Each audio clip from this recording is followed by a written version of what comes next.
sou Henrique Nelson, estamos iniciando a nossa aula de História. Hoje eu estou acompanhado de Elaine, nossa intérprete de Libras, né, que faz esse trabalho importantíssimo para que nossas aulas sejam acessíveis a todos e todas.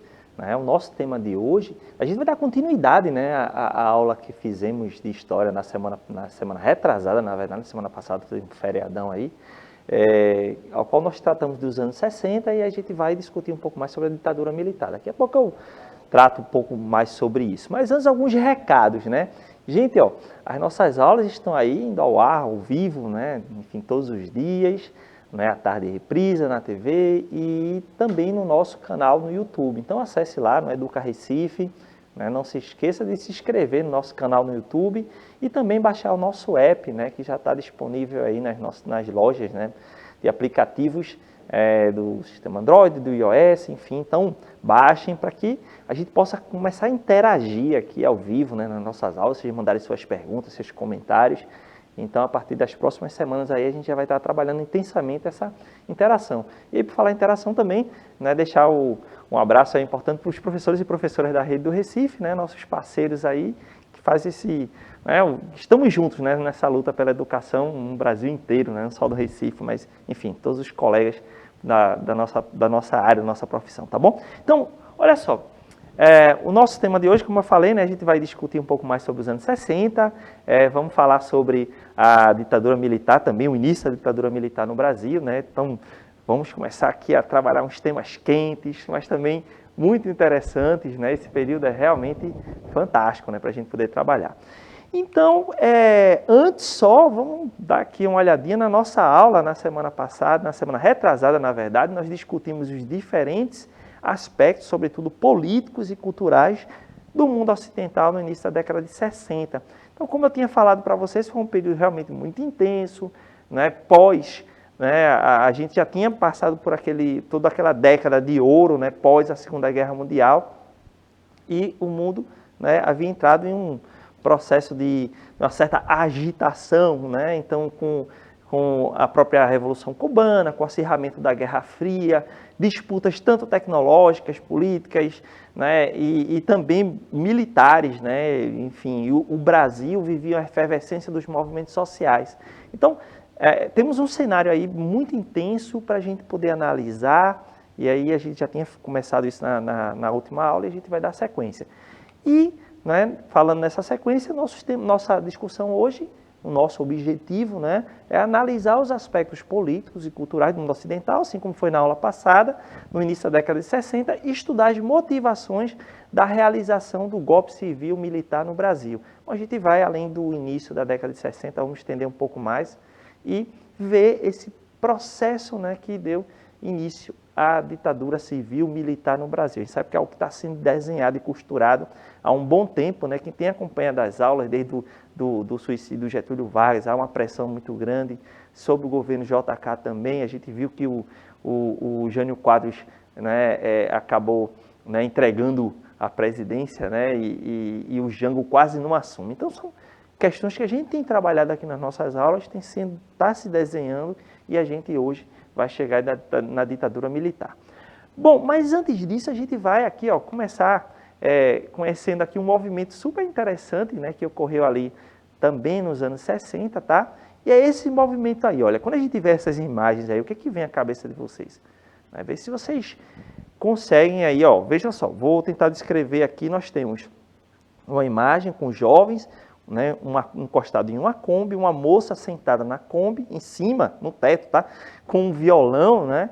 Então, com roupas coloridas, e aqui ao lado está o nosso robozinho que sempre participa das nossas aulas, e aí nós temos, né, as palavras love e peace, né? Amor e paz, né? E aí um rádio, né, colorido, né? Então, isso lembra um movimento hippie, gente. Um movimento hippie, provavelmente você já ouviram em outros, né, em outras ocasiões, em outros cenários, nos filmes, né, na produção cultural que abordou tanto esse movimento. Esse é um movimento que a gente pode entender como um movimento de contracultura, né? A gente estava ali no começo dos anos 60, a gente tinha, como eu falei para vocês, uma efervescência, né, uma sociedade bastante atiçada em termos econômicos, né, de consumo. Então, principalmente o modo de vida americano era muito pautado num acelerado consumo, enfim, desde os eletrodomésticos que a gente já mostrou, de uma tecnologia que estava sendo produzida, mas a vida das pessoas, elas se representavam pelo consumo sobretudo. Além disso, a gente tem uma intensificação da Guerra Fria que ela contrastava, né, com um clima de entusiasmo marcado pelo final da Segunda Guerra Mundial e por esse aumento do consumismo. Então, ao mesmo tempo que as pessoas estavam entusiasmadas com a tecnologia, com os produtos que chegavam à sua casa, também havia um temor muito grande de que o mundo se acabasse numa guerra nuclear entre Estados Unidos e União Soviética. Além disso, os Estados Unidos se inseriu em uma guerra, né, e aí ao longo dos anos 60, que vai até a década de 70, que foi a Guerra do Vietnã, né, então a Guerra do Vietnã que levou a vida de muitos jovens norte-americanos, e isso também acabou promovendo um movimento, né, de reação àquele cenário que os jovens americanos estavam vendo para o seu país, né, um país envolvido em conflitos, né, tentando se inserir, se envolver, né, nos problemas do mundo inteiro, já que era a potência hegemônica, ou seja, a principal potência do mundo naquele momento, e que, por isso, acabava levando os seus jovens a se alistar no exército, a participar das guerras, não é, colocar suas vidas em risco. Não é? Então, esse movimento, né, do amor e paz, do movimento hippie, muito centrado na liberdade, na música, não é? Enfim, em apresentar uma vida mais desapegada dos bens materiais, né? Então isso acabou representando um pouco o interesse de uma parte da juventude norte-americana que acabou construindo esse movimento muito interessante, né?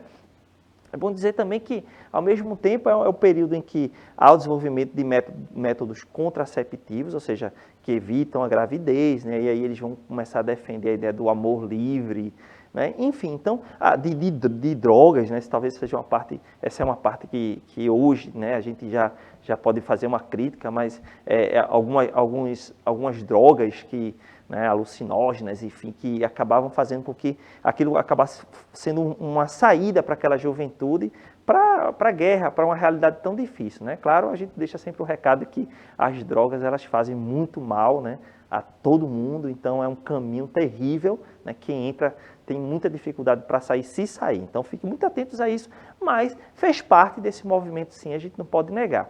Enfim, então, o movimento hippie, ele foi realmente um movimento de contracultura, né? Vai contra a ordem do mundo naquele momento, né? Em termos de consumo, em termos de ideologia, de forma de viver, tá?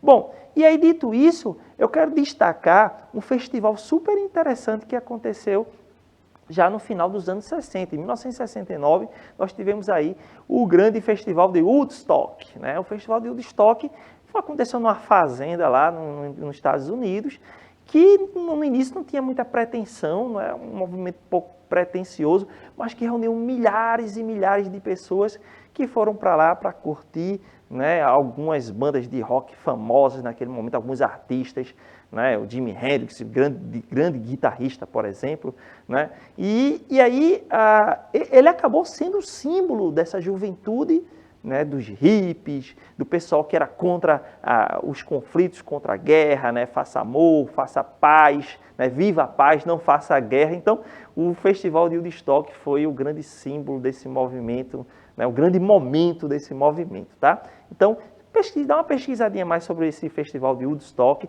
Ali a gente tem, ó, o cartaz, né? Então, vocês podem ver aí à esquerda, né? Enfim, então é um cartaz, tá certo, com fundo vermelho. Tem uma pomba da paz, né?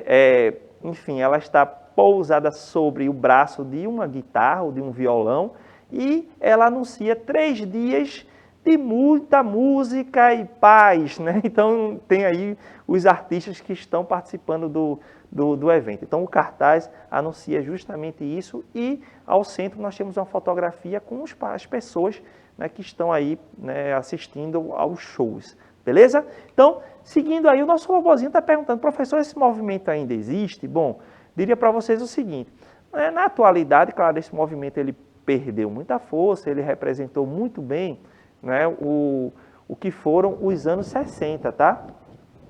e claro, né, apresentava as demandas daquele tempo.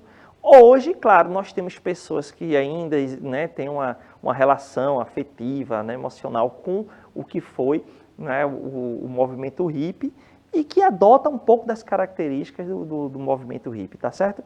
Mas ele não tem a mesma força e o mesmo significado do que foi lá nos anos 60, beleza? Então, avançando, eu quero falar de um outro movimento importante, tá? Eu vou só voltar aqui, mas a gente, né, acompanha aqui, ó, o movimento, né, Vidas Negras, né, Importam, né? Esse é o nosso robozinho está dizendo, esse é o movimento da atualidade. Sim, né, essas imagens que vocês, né, estão vendo aí são imagens da atualidade. A gente viu o caso no ano passado do assassinato do George Floyd, né, nos Estados Unidos, em Minnesota, né, e que acabou gerando uma série de protestos, né, pelos Estados Unidos e pelo mundo todo, né, justamente por conta da recorrência de assassinato de pessoas pobres, negras, aliás, de pessoas negras e pobres também, nos Estados Unidos. Não é? Então, essa recorrência está ligada à própria história do racismo naquele país, que é muito forte, assim como no Brasil também, não é? E que, claro, ao longo do século XX foi marcado por uma série de reações e lutas contra, né, a incidência desse racismo, que é algo que a gente também vivenciou no país com um pouco de com menos força, aliás, até pelo menos o final da ditadura militar, tá certo? Então, eu queria destacar para vocês o que antecede esse movimento Vidas Negras Importam, né, um momento em que o movimento negro ganhou muita força nos Estados Unidos, que é justamente aí no final dos anos 50 e início dos anos 60. Eu quero destacar dois sujeitos que foram muito ativos nessa luta pela igualdade, né, nos Estados Unidos, pela igualdade racial, pela igualdade de direitos jurídicos mesmo, né? Afinal de contas, embora as leis assegurassem direitos, mas eles não eram vivenciados na prática, como ainda não são, né? Infelizmente é uma luta, né, constante contra o racismo, contra a discriminação racial. E aí destacar o Martin Luther King, que era um pastor, advogado, e que realmente encampou um movimento, né, baseado mesmo na justiça, nos direitos civis, e que, né, circulou os Estados Unidos chamando essa população negra a se levantar, né, a lutar pelos seus direitos que estavam na Constituição assegurados e que era preciso ser cobrado. Então, ele fez um movimento pacifista, legalista, né, eu quero dizer, através da paz, da lei, né, justamente, né, cobrando pelos direitos da população negra. Inclusive, é dele aquele famoso discurso, I have a dream, né? Eu tenho um sonho, né, de igualdade, ele tem um sonho de paz nos Estados Unidos, sem discriminação. Então, vale a pena vocês acompanharem, coloca lá no YouTube, né, o discurso, o famoso, né, discurso, eu tenho um sonho, do Martin Luther King, e certamente vocês vão se emocionar, e que vai inspirar também vocês a continuar lutando pelo fim da discriminação, das discriminações, né, das desigualdades no mundo. Acontece que o Martin Luther King acabou sendo assassinado, não é? Enfim, por conta do que ele fez, do que ele lutou, né? Por conta da luta contra a desigualdade racial nos Estados Unidos. Né? Então, fica aí, né, a memória, né, do Martin Luther King ainda hoje para todo o movimento negro em todo o mundo.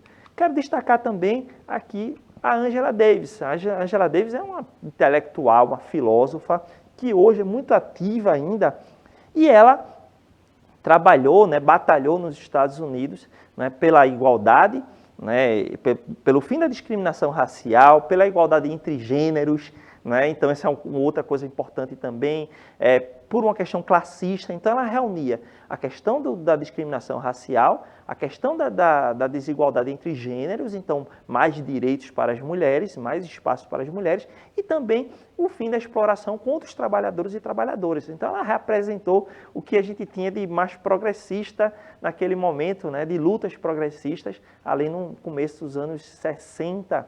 A Angela Davis chegou a ser perseguida pelo FBI, né, acusada de participar de um grupo que sequestrou e assassinou um juiz, depois comprovou a sua inocência, mas a luta dela acabou, né, inserindo-a justamente entre as pessoas consideradas perigosas nos Estados Unidos, e aí, por conta disso, ela acabou sendo inserida ali numa rede que tentaram incriminá-la, né, mas de qualquer modo ela conseguiu resistir, né, provou a sua inocência e continuou lutando e continua lutando pelos direitos das pessoas hoje, né, em suas falas, em suas apresentações e nos livros que a Ângela escreveu. Então, é realmente um grande nome, né, para a história do mundo, né, para a história da luta pelos direitos civis, né, no mundo inteiro. Então, é alguém que nos inspira bastante ainda hoje. Então, tá aí a Angela Davis também para vocês pesquisarem, tá?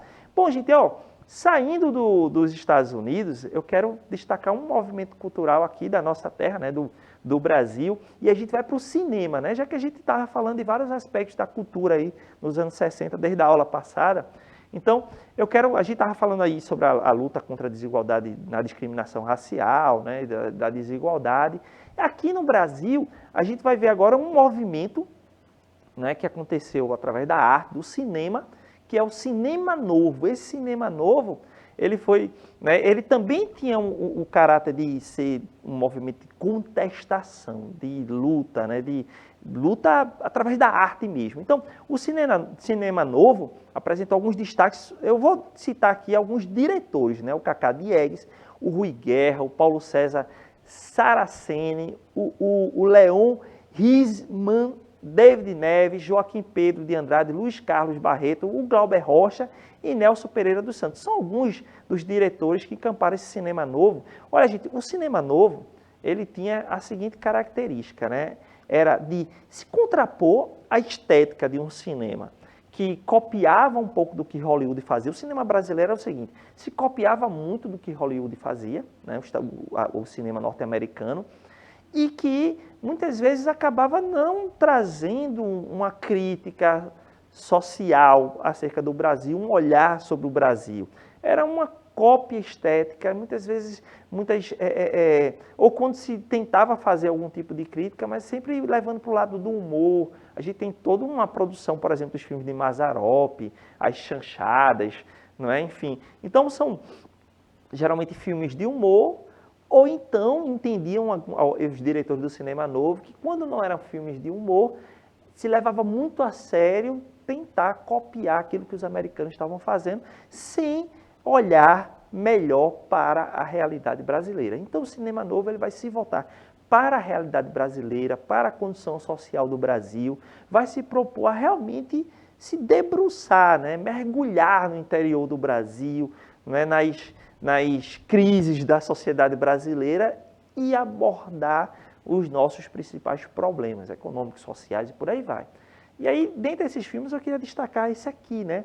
Deus e o Diabo na Terra do Sol. A gente tem esse cartaz aqui, foi um filme lançado em 1964 pelo Glauber Rocha, né? Então fala um pouco sobre o nosso sertão, né? A figura do cangaço, né? Está presente aí, do banditismo, da condição dos trabalhadores rurais, né? Então isso está em cena aí em Deus e o Diabo na Terra do Sol, de 1964, é realmente uma obra sensacional. Aqui a gente tem um cartaz em que, né, colocado a imagem do cangaceiro, né, com o sol, né, representando o rosto dele, representando aí o sol, né? A gente tem quase uma figura de um catavento, né, sendo segurado aí, mas é uma figura bem interessante, como um sol. Eu tentando descrever aqui um desastre, né? Com fundo vermelho, tá certo?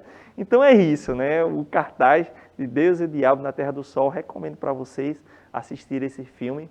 Né? Às vezes é bom a gente também mergulhar um pouco na produção cinematográfica, né? do Brasil, né? De outras épocas, para a gente não ficar só no cinema americano, no cinema estrangeiro, né? Da atualidade. Tem muita coisa boa sendo produzida aí, tá? Bom, gente, então quem quer saber mais sobre o cinema novo, né, utiliza aí o seu leitor de QR Code, né, agora ou depois que o vídeo estiver no YouTube, para que vocês possam, né, acompanhar, assistir um pouco mais. Lembrando que, no caso, né, vocês vão ser direcionados para o YouTube e os dados não são patrocinados, tá bom? Então, exige uma internet externa para além do nosso aplicativo, tá bom? Então, fica aí para quem puder acompanhar. Tá certo? Então, ó, vamos seguindo aí, eu vou falar agora um pouco sobre a política no Brasil, né? Então a gente vai já entender aí essa década de 60. Isso aqui vocês devem lembrar dessa imagem. A gente falou lá em Introdução às Leis Trabalhistas, quando a gente falou sobre a história do trabalhador rural, das ligas camponesas. As ligas camponesas foram um movimento de trabalhadores rurais, né, que cresceram, né, um movimento que se fortaleceu ali no início da década, final da década de 50, início da década de 60, e que em 59 teve um grande marco, que foi a desapropriação do engenho Galileia, em Vitória de Santo Antão,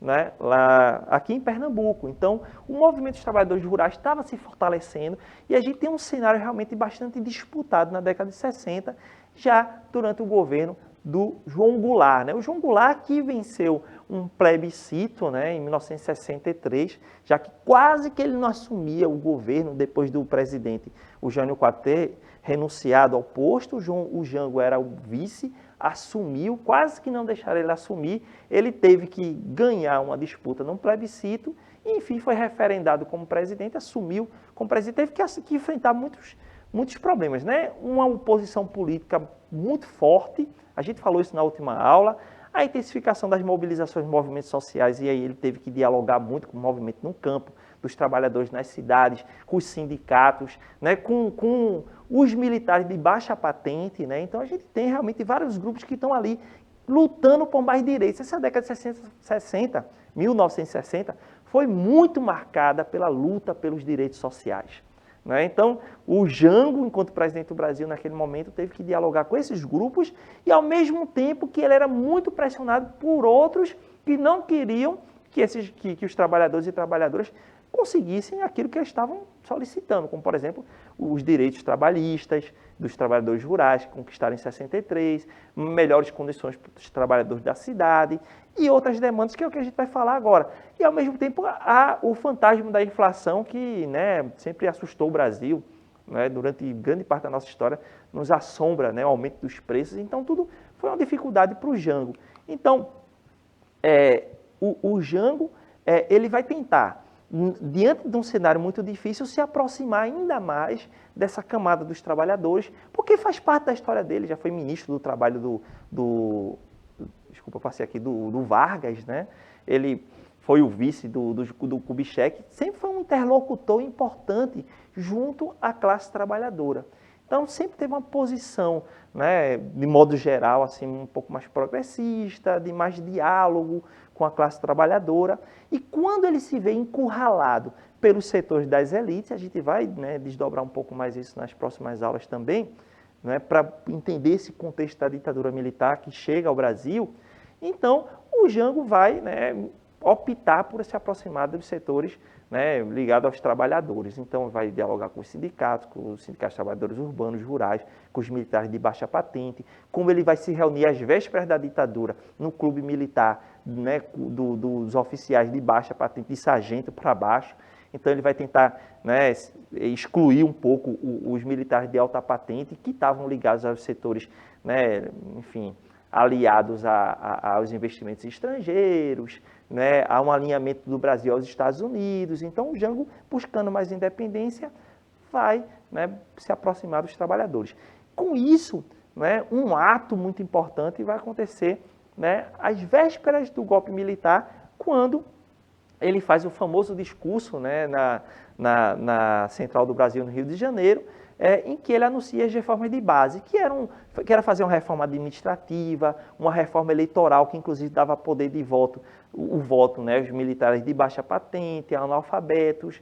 Há uma reforma agrária, gente. Então, ele queria fazer uma reforma agrária no Brasil, né, utilizando as terras públicas, né? Então, tudo isso teve uma reação muito forte, né, contra a ação do Jango de realizar essas reformas, né, de base aqui no Brasil, que continuam sendo, né, necessárias e importantes, tá? E o contexto dele era muito difícil, né? Como a gente pode ver aqui, nesse contexto a gente tem a Guerra Fria, que eu já tenho falado para vocês, o que, né, tornava o cenário realmente muito complicado no mundo todo. Nós tivemos aí a própria Revolução Cubana em 1959, que fez com que o próprio Estados Unidos tivesse um maior controle sobre a América Latina, né, temendo que uma revolução semelhante viesse a acontecer, sobretudo no Brasil. Então, não à toa que os Estados Unidos vai apoiar, sim, o golpe militar, né, em 64, né, temendo que o Brasil pudesse, né, ir para o lado, né, da União Soviética em alguma situação, o que era muito difícil naquele cenário, tá? A gente tem uma intensa polarização política no Brasil, então a gente tinha passeatas de pessoas dizendo: o Brasil não vai virar uma nova Cuba, aquela conversa que, inclusive, recentemente vocês devem ter visto, né? Um cenário de como a gente coloca aí, de polarização. Ou você era, né, favorável aos grupos de direita, conservadores, né, ligados ao capital estrangeiro e apoiava o discurso Deus, pátria, família, né, que foi utilizado como base, né, para inclusive dar o golpe militar, ou você está ligado aos setores dos trabalhadores, no campo, das cidades, dos sindicatos, dos movimentos de esquerda, socialista, né? Então, a gente tem realmente os grupos cada vez mais, né, se colocando ali em condições opostas, em polos, e que vão entrar em disputa, né? Então, essa situação polarizada realmente colocou, né, um Brasil numa situação muito tensa, né? E aí, claro, esses grupos vão estar em disputas, né? Disputas entre os grupos que buscavam mais autonomia política para o Brasil e os mais dependentes do capital internacional. Então, isso vai ser realmente o grande pano de fundo para o golpe militar que aconteceu em 1964. Gente, ó, sobre o golpe militar, a gente vai, né, discutir melhor nas próximas aulas, mas eu quero já só apontar umas questõezinhas aqui para vocês, né? Duas perguntas, né, que nos ajudam a já pensar as questões para a próxima aula. Quase que não sai. O Brasil ia se tornar uma nova Cuba, iria se tornar comunista, né? Muita gente diz que o golpe militar veio porque o Brasil ia virar comunista. Nananina não. Né? Então, os historiadores, as pessoas que pesquisam o tema, dizem não, o Brasil estava muito distante de se tornar socialista. Né? Os movimentos socialistas, comunistas no Brasil não tinham força suficiente para fazer uma revolução, né? Nem de longe o Brasil, nem inclusive territorialmente, não tinha condições de fazer uma revolução tal como aconteceu em Cuba. Tá certo? Então, não existia força, né, condições políticas para que o Brasil, né, acontecesse uma revolução no Brasil, nem que houvesse uma revolução parecida com o que aconteceu em Cuba. Agora, uma recorrência, desde a Revolução do Haiti, né, e depois desde a Revolução de Cuba, de dizer assim, o Brasil vai virar um novo Haiti, vai virar uma nova Cuba, sempre que quer utilizar um discurso, né, para assustar, né, para intensificar uma posição política que era justamente os considerados de direita. Né? Então, nada disso, é conversa mole. Né? Então, no Brasil não ia virar um país comunista e muito menos uma Cuba. Tá certo? Então, o outro debate é justamente o seguinte, né? Revolução ou golpe?